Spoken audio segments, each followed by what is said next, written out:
मेरा नाम डॉक्टर योगवती पारिक है। मैं पंडित जवाहरलाल नेहरू गवर्नमेंट कॉलेज फरीदाबाद में एक्सटेंशन लेक्चरर के पद पर कार्यरत हूँ। स्टूडेंट्स, इससे पहले हमने बात की थी व्हाट इज हिस्ट्री टॉपिक पर, और आज हम लोग बात करेंगे प्राचीन भारतीय इतिहास की जानकारी के साधन। तो शुरू करते हैं। किसी भी विषय का पूर्ण रूपेण एवं क्रमबद्ध अध्ययन बिना स्रोतों के संभव नहीं है।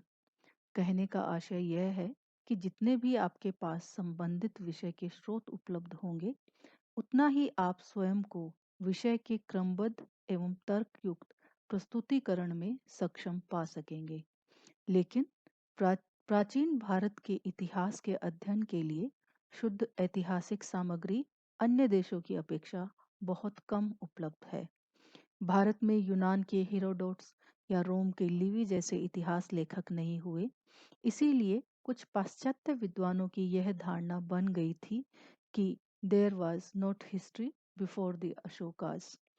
लेकिन यह कहना पूर्ण रूप से सही नहीं है, क्योंकि महाभारत, रामायण, पुराणों एवं बहुसंख्यक प्राचीन शिलालेखों, ताम्रपत्रों और राजमुद्राओं आदि में प्राप्त वंशवृक्षों तथा अनेकानेक ऐतिहासिक घटनाओं के उल्लेखों से स्पष्टतया प्रकट होता है कि भारतीयों में अपने इतिहास के प्रति उदासीनता नहीं थी।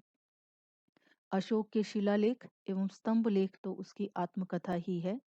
गुप्त सम्राटों के अभिलेखों में तत्कालीन भारत की महत्वपूर्ण ऐतिहासिक घटनाएं अंकित है।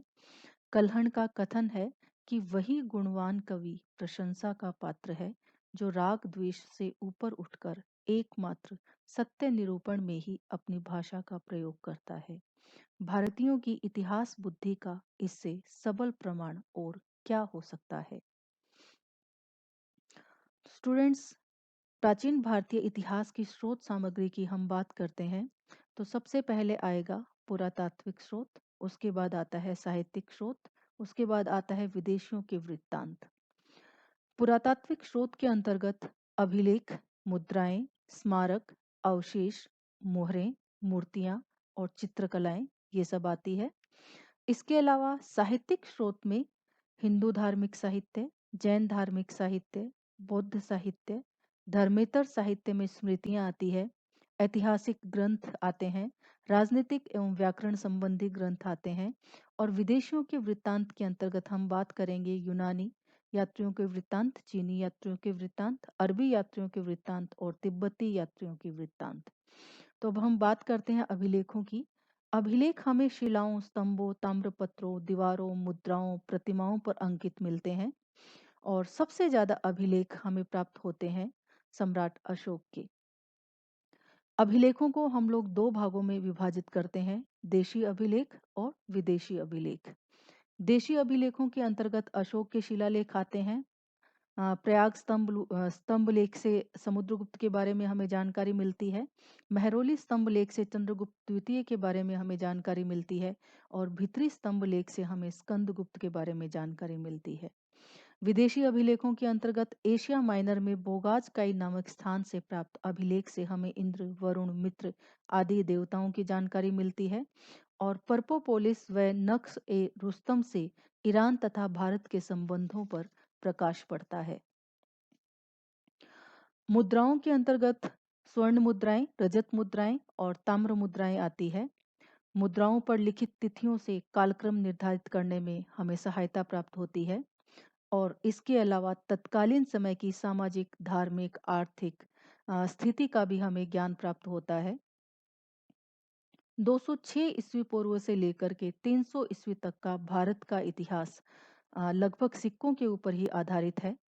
शक, क्षत्रप, इंडो बैक्ट्रियन, इंडो ग्रीक तथा इंडो पर्शियन देशों का इतिहास जानने का एकमात्र साधन मुद्राएं ही है। समुद्रगुप्त के सिक्के पर अश्वमेध पराक्रम शब्द अंकित है, एवं सिक्के पर वीणा बजाते हुए जो समुद्रगुप्त को दिखाया गया है, वह समुद्रगुप्त के विजेता एवं उसके संगीत प्रेमी होने का परिचायक है। इसके बाद हम बात करते हैं स्मारकों की। स्मारकों के अंतर्गत भवन, मूर्तियां, इमारतें, कलात्मक वस्तुएं, मंदिर, विहार, स्तूप आदि ये सब आते हैं। तत्कालीन समाज की धार्मिक, आर्थिक, सांस्कृतिक जानकारी हमें स्मारकों से प्राप्त होती है। स्मारकों को भी हम दो भागों में विभाजित करते हैं, देशी स्मारक और विदेशी स्मारक। देशी स्मारक के अंतर्गत हड़प्पा, मोहनजोदड़ो, तक्षशिला, नालंदा, रोपड़, हस्तिनापुर, बनवाली आते हैं। इसके अलावा स्तूप, चैत्य, विहार से हमें मौर्यकालीन इतिहास की जानकारी प्राप्त होती है। झांसी स्थित देवगढ़ मंदिर एवं कानपुर का भीतरगांव मंदिर से गुप्तकालीन इतिहास की जानकारी हमें प्राप्त होती है। विदेशी स्मारकों के अंतर्गत कंबोडिया का अंगकोर वाट का मंदिर, जावा का बोरोबुदूर मंदिर एवं मलाया व बाली द्वीप से प्राप्त प्रतिमाओं से ज्ञात होता है कि यहाँ पर भारतीय धर्म एवं संस्कृति का प्रचार था। अवशेष के अंतर्गत बर्तन, हथियार, औजार, बटखड़े, खिलौने आदि आते हैं और अवशेषों से प्रागैतिहासिक एवं आद्य इतिहास के विषय में हमें जानकारी प्राप्त होती है। मोहरे प्राचीन भारत की अर्थव्यवस्था की जानकारी हमें मोहरों से प्राप्त होती है। मोहनजोदड़ो से प्राप्त 500 से अधिक मोहरों से उनके धार्मिक विश्वास की जानकारी हमें प्राप्त होती है। बसाड़ से प्राप्त 274 मोहरों से चौथी शताब्दी में एक ऐसी व्यापारिक श्रेणी की जानकारी प्राप्त हुई जिसके साहूकार, व्यापारी तथा माल ढोने वाले सदस्य थे। मूर्तियां तत्कालीन धार्मिक आस्थाओं एवं कला की जानकारी हमें मूर्तियों से प्राप्त होती है। कुषाण एवं गुप्त काल की सर्वाधिक मूर्तियां हमें प्राप्त होती है। कुषाण कालीन जो मूर्तियां हैं उनके ऊपर हमें विदेशी प्रभाव दिखाई देता है और गुप्त काल की जो मूर्तियां हैं वो स्वाभाविकता हमें परिलक्षित होती है। मूर्तियों के अंतर्गत भरहुत, बोधगया, अमरावती की मूर्तियां जनजीवन को बतलाती है। चित्रकला तत्कालीन जीवन की झलक देखने को हमें चित्रकला के अंतर्गत मिलती है। अजंता में माता एवं शिशु का चित्र एवं मरणासन्न राजकुमारी का चित्र गुप्तकालीन कला तथा जन सामान्य का बोध हमें कराती है। एलोरा की गुफा से प्राप्त चित्र एवं कोणार्क मंदिर की चित्रकारी अपने युग का प्रतिनिधित्व करती है। साहित्यिक स्रोतों के अंतर्गत हिंदू धार्मिक साहित्य, बौद्ध धार्मिक साहित्य, जैन धार्मिक साहित्य आते हैं। सबसे पहले हम लोग बात करते हैं हिंदू धार्मिक साहित्यों की और हिंदू धार्मिक साहित्य में वेद सबसे महत्वपूर्ण है। वेद विद धातु से वेद शब्द विद धातु से निकला है और उसका अर्थ है जानना। वेदों को हम श्रुति भी कहते हैं। वेदों के अंतर्गत 4 वेद महत्वपूर्ण है, ऋग्वेद, यजुर्वेद, सामवेद और अथर्ववेद। ऋग्वेद सर्वाधिक प्राचीन है। ऋग्वेद में 10 मंडल, 1028 सूक्त और 10,580 ऋचाएं आती है। ऋग्वेद से हमें तत्कालीन जीवन की सामाजिक, आर्थिक, धार्मिक, राजनीतिक जीवन की जानकारी प्राप्त होती है। सामवेद का अर्थ है, साम का मतलब है मधुर गान। सामवेद संगीत का प्रथम और बहुमूल्य स्रोत है। यज्ञ के अवसर पर जो श्लोक गाए जाते थे वो सामवेद में हमें मिलते हैं। सामवेद में 1603 गीत है। 99 को छोड़कर शेष ऋग्वेद से लिए गए हैं। यजुर्वेद का उद्देश्य यज्ञ संबंधी विधियां बतलाना है। यजुर्वेद में 2086 मंत्र और 40 अध्याय है। यजुर्वेद को हम दो भागों में विभाजित कर सकते हैं, शुक्ल यजुर्वेद और कृष्ण यजुर्वेद। अथर्ववेद में 20 मंडल, 731 सूक्त और 6000 मंत्र आते हैं। अथर्ववेद जादू टोने से संबंधित इसमें मंत्र है। उत्तर वैदिक कालीन सामाजिक तथा राजनीतिक जीवन की जानकारी हमें अथर्ववेद से होती है। अथर्ववेद के अधिकांश मंत्र आयुर्वेद से संबंधित है। वेदांग 6 हैं। वेदांग का अर्थ है वेदों के अंग। 6 वेदांगों के अंतर्गत शिक्षा, कल्प, व्याकरण, निरुक्त, छंद और ज्योतिष आते हैं। शिक्षा वेदांग उच्चारण से संबंधित है। कल्प अनुष्ठान से संबंधित है। व्याकरण भाषा एवं अशुद्धियों से संबंधित है। निरुक्त व्युत्पत्ति से संबंधित है। छंद छंद शास्त्र से संबंधित है और ज्योतिष खगोल विद्या से संबंधित है। अब आते हैं हम ब्राह्मण ग्रंथ पर। वेदों की ऋचाओं की जिन ग्रंथों में व्याख्या की गई है वो ग्रंथ ब्राह्मण ग्रंथ कहलाते हैं। प्रत्येक वेद के अपने अलग अलग ब्राह्मण है। ऋग्वेद का ब्राह्मण ग्रंथ है कौशिकी एवं ऐतरेय। शुक्ल यजुर्वेद का ब्राह्मण ग्रंथ है शतपथ। कृष्ण यजुर्वेद का ब्राह्मण ग्रंथ है तैतरीय, सामवेद का ब्राह्मण ग्रंथ है तांडव, पंचविश एवं जैमिनीय, अथर्ववेद का ब्राह्मण ग्रंथ है गोपथ। आरण्यक ग्रंथ वनों में रहने वाले ऋषियों एवं उनके शिष्यों द्वारा लिखे गए थे। आत्मा, मृत्यु तथा जीवन संबंधी विषयों का विवेचन हमें आरण्यक ग्रंथों में मिलता है। ऋग्वेद का आरण्यक ग्रंथ है कौशिकी एवं ऐत्रेय। कृष्ण यजुर्वेद का आरण्यक ग्रंथ है तैतरीय। सामवेद एवं अथर्ववेद का कोई आरण्यक ग्रंथ नहीं है।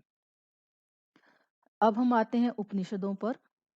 उप अर्थात समीप, निषद अर्थात बैठना। अपने गुरु के समीप बैठ करके जिन ग्रंथों को लिखा गया वो ग्रंथ उपनिषद कहलाते हैं। उपनिषद ग्रंथों में हमें दार्शनिक विवेचन प्राप्त होता है। आत्मा, परमात्मा, जीव, प्रकृति, मोक्ष आदि पर उपनिषदों में विचार किया गया है। अध्यात्म विद्या के गूढ़ रहस्यों का विवेचन भी हमें उपनिषद में मिलता है। कुल उपनिषद 108 है, जिनमें 12 उपनिषद प्रामाणिक माने गए हैं। ईशावास्य, केन, कठ, प्रश्न, मुंडक, मांडुक्य, ऐत्रेय, तैत्रीय, श्वेताश्वतर, छांदोग्य, बृहदारण्यक,